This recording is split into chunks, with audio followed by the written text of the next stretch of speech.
That's ominous. So, viewers who are just watching the VOD of this will not know what transpired since the recording of the last episode and this episode. So I'm going to take a minute to talk about this.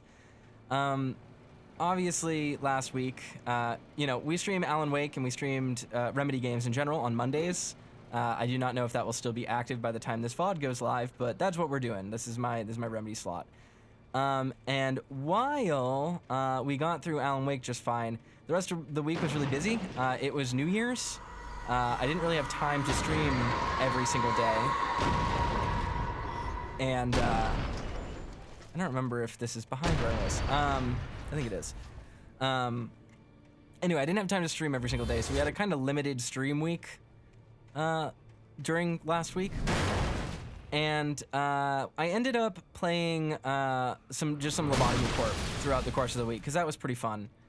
And I used the time that I had to get ahead on recording with Keith. Because obviously we were both really busy, and it was going to be really hard to find time, especially this week, to record. Because my work week is insane right now, as well as it always is during changeover months and quarter changeovers and stuff. Basically, it's the end of the year, it's the end of the month, it's the end of the quarter, it's the end of the week. Every single thing happened just all at once, which was a bummer. So we played Lobotomy Corp on Friday, and that was fun. But after Lobotomy Corp, what people didn't realize is that earlier in that day, I had recorded Baldur's Gate 3 with Keith, and we got to I think we're in like Act 2, just about in that game. No spoilers, but I'm sure we'll be done with the playthrough by the time this. Maybe not done with the playthrough, but we'll be significantly further than that by the time this airs on YouTube, so we don't need to worry about it. But I was in the middle of Act 2, and this is where the game starts to pretty significantly telegraph where its diversion points are going to be for like what decisions you make and what characters you have and stuff. And for a while, I've been considering doing a solo run of Baldur's Gate 3 to upload on the channel just on the side, because it's a game I like to play and I want to play it on my own terms. And playing co-op with Keith has been a really fun experience, but it's been a very difficult experience because Keith and I both needed to learn the game, are continuing to learn the game, and we approach the game very differently, and we're playing very different characters that have kind of misaligned goals, I guess is like the best way to put it, which is really fun in a co-op experience, but it does mean that like we're missing certain things that I want to do, and I'm not able to explore certain things. So I was like, I'll do my own run. I'll do a Dark Urge run. This will be fun. We'll see how it goes. And, after stream, I rendered my video, I did my things that I always do right after stream, and I opened up Baldur's Gate 3. And I was like, this is cool. I'll just keep playing it, like the usual. I'll have a good time playing some BG3 by myself, figure out what kind of character I want to play. And I'm doing my best to stay like unspoiled and like not read build guides or character guides or anything. So I'm just kind of playing, trudging along, making my character, kind of experimenting. I wanted to play a shorty because I want shorty saves really bad, though shorty saves aren't really the same in this game as they are in the earlier Baldur Gates, but still. I wanted to try playing a shorty race because it seemed fun, and I wanted to do Dark Urge, so I was like, all right, maybe I'll play a Dwergar Dark Urge. That could be really cool, see what kind of dialogue options that unlocks. And so I'm playing with the character creator, making my character huddy like you do. Made myself a thick Dwergar, handsome as hell. And then I smelled burning like rubber. And I'm like, what the hell is that sound? Like, what, or that smell? Like, what is this? And I'm like, what is going on? Like, why am I smelling this? So I get up and I walk around and I don't see anything weird. I go to Brewing, and I'm like, Brewing, do you smell anything? And he's like, no. So I go downstairs, and he goes into my room, and he comes into my room, and he's like, whoa, I smell it in your room. It's really strong. And I was like, yeah, that's what I thought. Okay. To get the generator running. And then I'm like, wait, is it my computer? And we both stop and look at my computer, and we don't see anything, but it smells really strongly. And then, like, I go over to the vent on my computer, and it just I literally get just a whiff of like electrical fire and chemicals. And that's really bad, by the way. If you smell an electrical fire, just don't smell it, because that's really bad for you. I immediately get a migraine and get super nauseous. And I was like, okay, this is weird, this sucks. And literally as I'm sitting there staring at it, like reeling back from having breathed in a bunch of electrical smoke, it just starts pouring visible blue smoke everywhere. And then in the course of 2 seconds, it lights on fire. Not a joke, not exaggerating, like a cartoon, it lights on fire. So I immediately just lunge forward and rip the cord out of the back of my computer to prevent the electricity from staying. And it pretty instantly goes out. The way that, an electrical fire works, it kind of needs electricity to keep going, especially if it's on electrical components. So the fire goes out, and thankfully it was pretty localized. Now, the best way to describe it is, I know most of you probably don't have towers with graphics cards in them. If you do, you know what this looks like. If you don't, basically, when you have a tower, your computer's all set up and tall, your graphics card is going to sit in a PCIe slot, which is one of the slots on the motherboard. And then usually on one side, just one side of the graphics card is going to be an input. And in that input, that's where you plug in the power cable to make the graphics card go. And it sticks out of the side of the GPU. And in most cases, that side that it sticks out on is also the same side where the glass panel on the side of your laptop your tower goes, right? So it can be kind of difficult to fit your GPU in if you have a pretty tight case, because the power cable is going to be pushed up against that panel, right? So one of the things that you do is, if you have a low powered GPU, you just kind of scrunch the cables up together and it's fine, it's whatever. But on these new NVIDIA GPUs, especially the high-end ones, they have a very finicky cable and a very finicky power, for lack of a better word, input standard, that if it does not make perfect contact with the case, or with the input, and it's jostled around by the case, it can light on fire. And the thing is that wasn't what lit my computer on fire. The thing that lit my computer on fire was the fact that I bought a L adapter so that cable would fit vertically in that slot rather than horizontally, and it wouldn't have that issue. So I bought an adapter from Cable Mod specifically to avoid the "your case is too tight to fit the cable, it will light on fire" issue. What I didn't realize is that a week ago, Cable Mod recalled those adapters because they were lighting on fire. So I just kept using it, and my laptop, fuck, I keep saying laptop for some reason. My PC just shorted out the sense wire inside of that adapter that usually shorts the supply and just cuts out the power to the card to prevent you from pulling over max TDP and lighting a fire. And so sitting there in the uncapped FPS,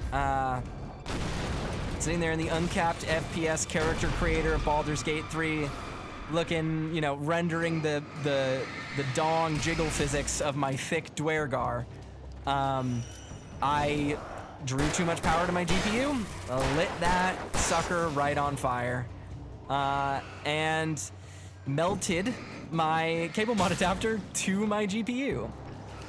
Which is a real bummer because it meant I was out a graphics card. And I don't know if any of you follow the tech market, but at the time of writing, the graphics card market is really, really bad right now because of the AI rush and because of trade things and et cetera, et cetera. So my graphics card currently is not sold. I have a 4090. I bought it for about $1,500 when I bought it. Now that same card no longer exists, and if I wanted to buy a replacement secondhand, it cost me about $2,200, which is a lot more than I would want to spend on an already expensive graphics card. And to make things worse, just graphics cards are not really available right now. They're kind of tough to get. They're all out of stock. It is after the holiday shopping rush, so there just aren't a lot of them. So I was really boned. I was really, really boned. And thankfully, I don't need to spend any more money on a graphics card right now. It's not really a problem. My graphics card manufacturer is going to replace it because it's still under warranty. And if they don't, if they take issue with the replacement, Cable Mod will pay to repair or replace my graphics card. So I'm not really concerned about that. It really was just preventing me from streaming and, you know, doing my job because I work from home on my computer. So logistically, I'm not really out any cash exactly, but it is a little bit rough. I was out of a graphics card. So basically, what ended up happening was Brewing has been wanting to update his GPU for a little while. Brewing has a 2080 Ti in his PC. It's getting a little old, especially running 1440p ultra wide. So he went ahead and bought a 4070 Ti. And until my 4090 gets replaced, that will be what I use.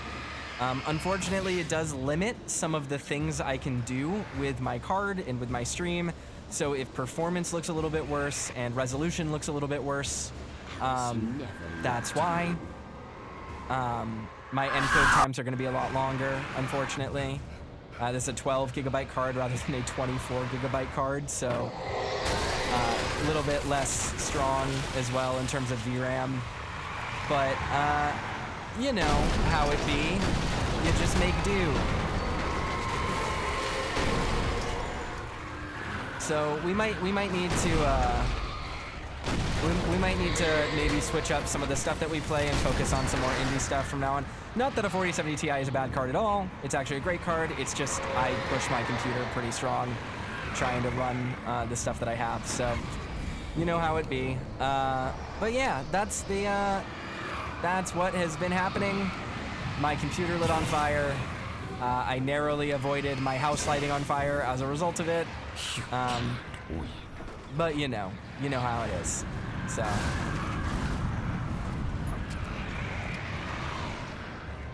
Oh, oops. Alan, no! That's what I get for talking while playing. But yeah, you know. GPUs, am I right? But we'll be back on my 4090 soon enough. I'll have an adapter that isn't defective. And maybe we'll circumvent the issue, and if it happens again, Cable Mod will buy me a new graphics card. You fail.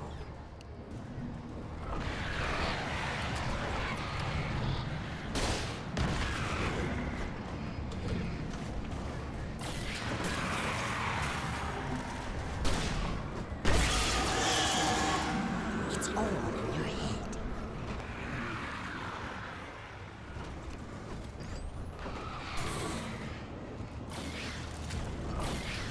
Damn it, Alan.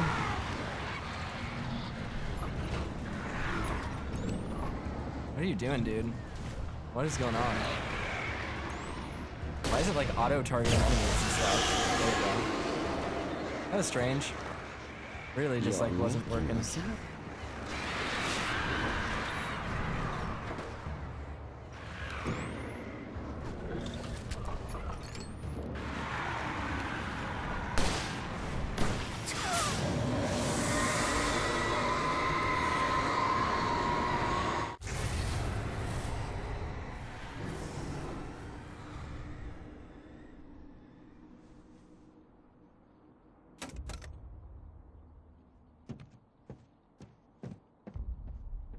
Oh, this is... Oh, okay. I didn't realize this is where we were.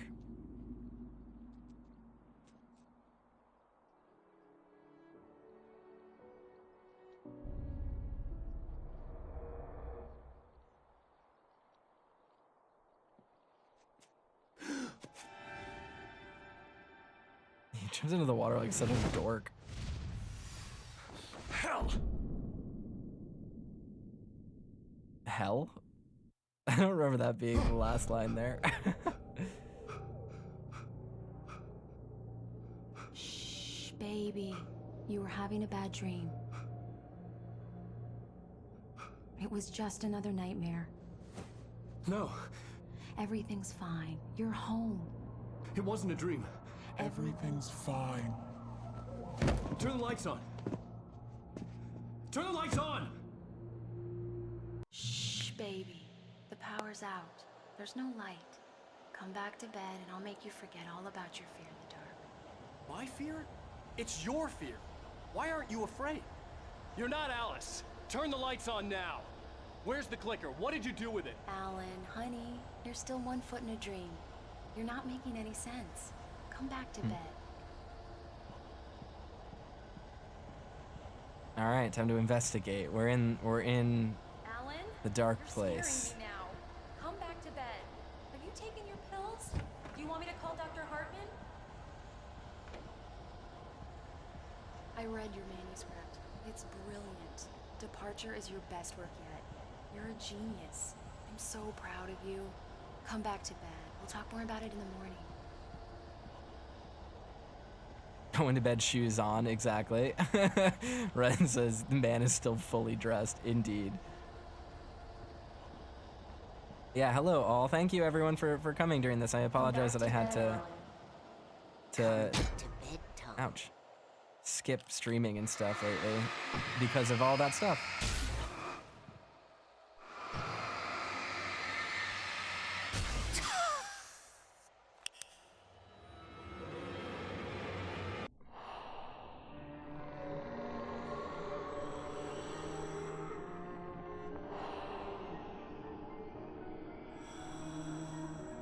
You must find your way to the cabin. It stands in your way. It won't let you pass. It has no heart. It's filled with darkness. You must fill its heart with light. Kingdom Hearts is light. And there we go, the Genesis. Don't mind him. He's Mr. Scott.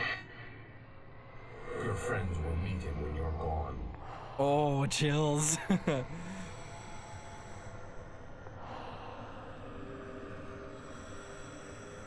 Use the clicker.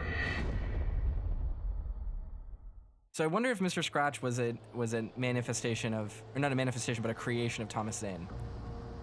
Now, I think this is the DLC. I think we're in the Alan Wake 1 DLC right now. I could be wrong, but I'm pretty sure that's what this is.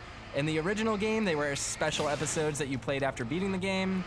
I think the DLC just, adds stuff that's kind of meant to be played before the game. So Alan Wake Remastered seemingly added it. I don't remember what I'm talking about, so fact check me on this, but I'm pretty sure these were mechanics from the DLC. So you go here, you see the writing. Alan is writing in the dark place currently. That's why you can hear the typewriters.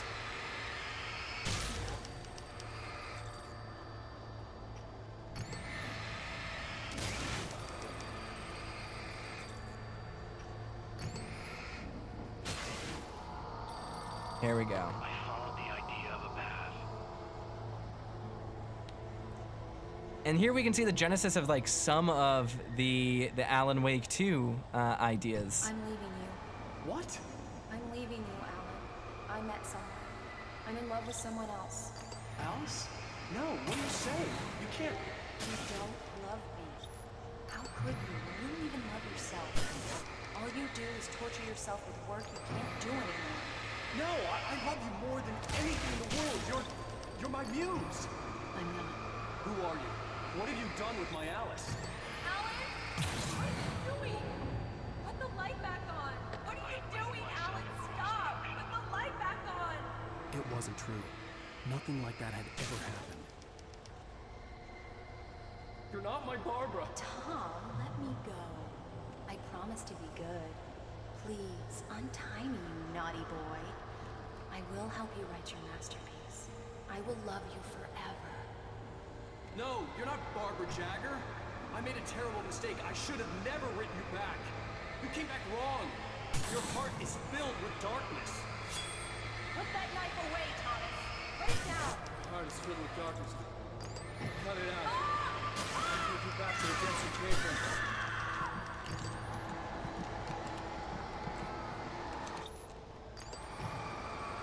Filled with darkness. Bird leg cabin, definitely Baba Yaga stuff. Or as we know her, Baba Yakala. Willed the cabin to be real. It's pretty neat. Get away from me, you hag! Where am I? Let me go! Alice! Scrawl. Alice! I'm coming! Your husband refused to do as he was told. All he had to do was write.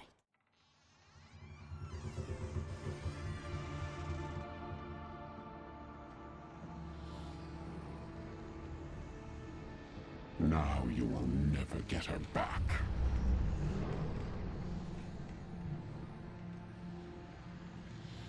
I am much older than you. Older than your first work of art. I will find a new face to wear. Someone else to dream me free.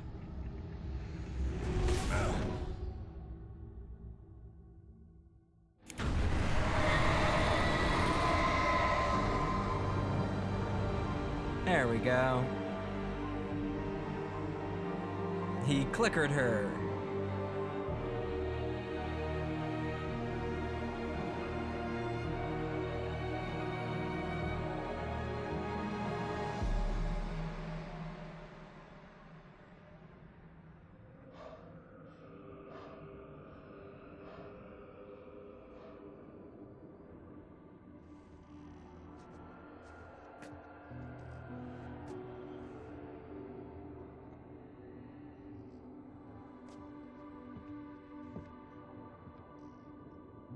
I could feel Alice's presence close by.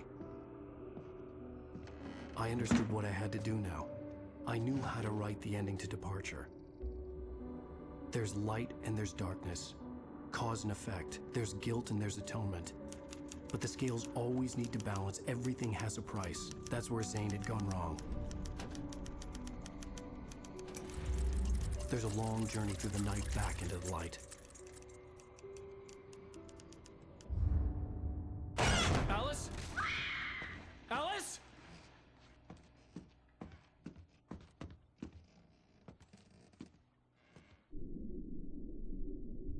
Oh no! Oh no. Thanks for the gift sub, Haley. That's great. Nice. I forgot about this little segment. I love his delivery on that line. Oh no! It's very funny.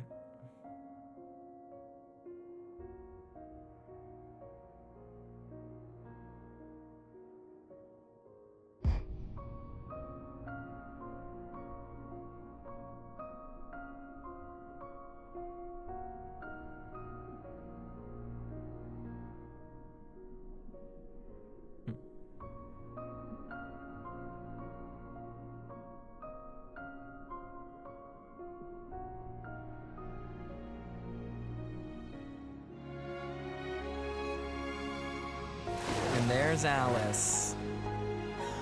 Her hair was flowing until she surfaced from the water when she has a ponytail again. Oh, no, she doesn't. Okay, it's matted down.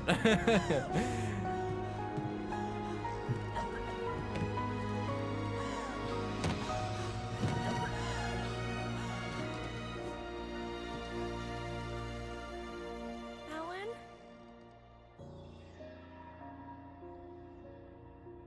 Alan?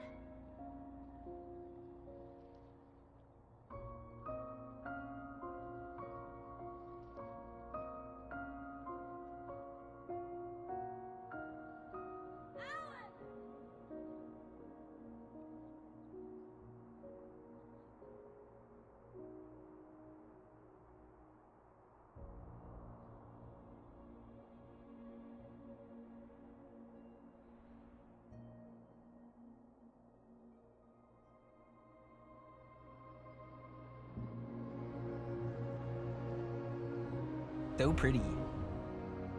We get kind of a reverse pull out from the, or the reverse shot from the opening right here.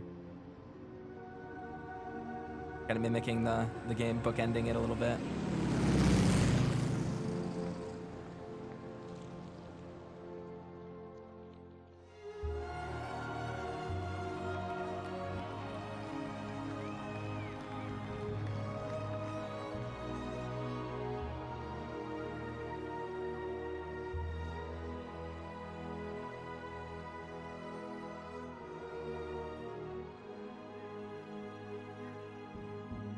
Good old Torin Odin.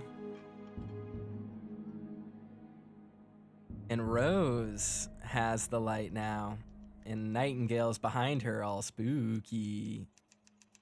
He was taken by the darkness too.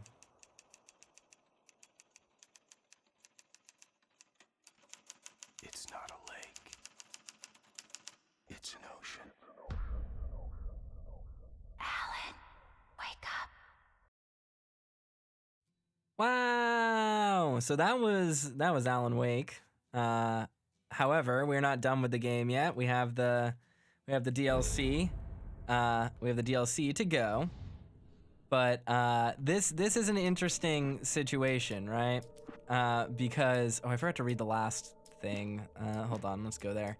Can I check to go into the game? Here we go, manuscript. Perfect. Dang, I only missed one page. Well, After Zane had gone, I stood alone in the shifting dream that was the dark place. I had to find a way to the cabin. I'd written myself a way through this place in the manuscript. I followed the idea of a path.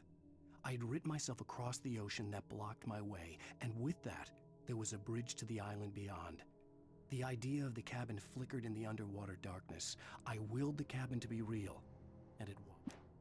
all right, so that was that last manuscript. But yeah, so that was Alan Wake. We managed to get pretty much everything, all of the radio shows. Nice. Let's check our end statistics real quick. Oop. Oh yeah, we got a whole bunch of stuff. I was not gonna let those play. Manuscript, we got most of. Let's check our stats. So we got 95 out of 100 thermoses, not bad. 88 out of 106. I don't think that counts, or I think that counts the nightmare one, so there were a few we couldn't get. So I think I got every single one except one. I think there's 89 in normal playthrough. Holy crap, 757 birds killed. It didn't feel like that much. Alarm clocks found. I don't even remember those. Night Springs video games? I don't even remember that being a thing. Maybe those are from the DLC. Signs found. I don't know what that is. We got all the TV shows, which is awesome. All the radio shows. 24 out of 30 chests. 5 out of 12 pyramids. Yeah. So we did pretty good on collectibles. That's not too bad. But Alan Wake has some more stuff in it. It's got these specials. These are the DLC chapters. These take place sort of in between Alan Wake 1 and American Nightmare, but after the ending, or kind of simultaneous with the ending, I guess. But one of the things I wanted to talk about that's kind of interesting is from here forward, right? With Alan Wake really specifically, Remedy is put in a really interesting position. The ending of Alan Wake 1 is a cliffhanger, obviously. A big old cliffhanger that kind of sets us up for the journey that Alan would theoretically take. Now, this game featured a lot of failed attempts at sequels. Alan Wake 2 was in development hell for almost as long as Alan Wake 1, longer technically if you count, if you take it as one game from start to finish, uninterrupted for 13 years. But the game that we know now as Alan Wake 2 was actually the end result of like 5 or 6 failed attempts to kind of continue and write themselves out of the corner that they have written themselves into. And you'll see that here with The Signal and The Writer, the 2 DLCs, with American Nightmare, which also attempts to push the narrative forward in a way that sets up an Alan Wake 2. There were a lot of attempts as well to tie in other Remedy games, right? So Remedy made Quantum Break, for Microsoft Studios, which currently is not considered like fully canon to the RCU because they don't own the IP rights to it, but it is for all intents and purposes an RCU game. It is referenced in Alan Wake 2, and it sets up a lot of Alan Wake 2 stuff, and it's clearly just lined up exactly the same way that like Max Payne leading into Alan Wake was as well. If you did not know about this, Alan Wake was owned, I believe, by Microsoft as an IP because Microsoft wouldn't greenlight the sequel. They couldn't really make a sequel until Control performed so well that it gave them, it gave Epic confidence enough to basically allow or enable Remedy's continued success, not only on the Epic Games Store, but with 505 Games and with just the amount of influx of interest and attention that they received. And would go on to receive for Control. Alan Wake 2 was essentially entirely funded. They were able to buy the IP rights back, get back access for Alan Wake Remastered, and that was after years and years and years of being a cult classic, of being getting the rights renewed for the music in the game, so they continue selling it. So the journey to Alan Wake 2 really starts here, because every single thing we're going to see from now forward is the continual evolving attempts for Remedy to spark interest in an Alan Wake 2, write themselves into a place where they can make an Alan Wake 2, and even in other circumstances, like right around the ending of Alan Wake 1, so they can make an Alan Wake 2 that isn't just a sequel to Alan Wake 1, because it was clear that that idea wasn't going to work. And ultimately, that culminates in the Alan Wake 2 we know, thankfully due to the success of Control. Control really was the key to getting Alan Wake 2 to revitalizing Remedy and making and allowing them to take a route to the sequel in their continued development that basically was not available to them after sort of, for lack of a better word, the failure of Alan Wake 1 to drum up the attention necessary to get a sequel greenlit. So Alan Wake 2 existed in a few interesting iterations, and we'll probably watch some of that footage sometime. I'll show off some of it. But yeah, just know that the Alan Wake 2 that we got now, that we received in 2023, my 2023 Game of the Year, Alan Wake 2, was not even really a fully conceived idea by this point. So you're going to see a lot of weird things and like incongruous ideas and stuff get explored in these next two DLC episodes, and then especially in American Nightmare and Quantum Break. So very excited for that.